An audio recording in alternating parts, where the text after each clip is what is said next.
মৃত্যু আসার আগেই আপনার পরিবারকে যেসব বিষয়ে ওসিয়ত করে যাবেন: 1. আমার মৃত্যুর সংবাদ শুনলে ইন্না লিল্লাহি ওয়া ইন্না ইলাইহি রাজিউন পড়বেন। 2. আমার মৃত্যুকে অকাল মৃত্যু বলবেন না, কারণ আমি আমার নির্ধারিত রিজিক ভোগ করে ফেলেছি।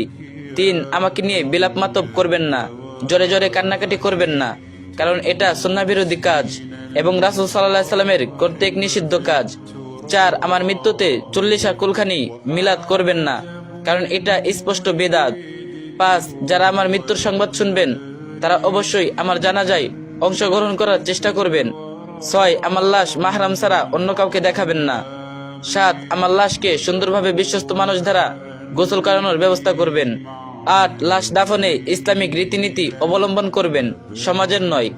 9. আমাকে কবরস্থ করার পর কিছুক্ষণ সেখানেই থাকবেন আর পড়বেন আল্লাহুম্মা সাব্বিতহু, আল্লাহুম্মা সাব্বিতহু।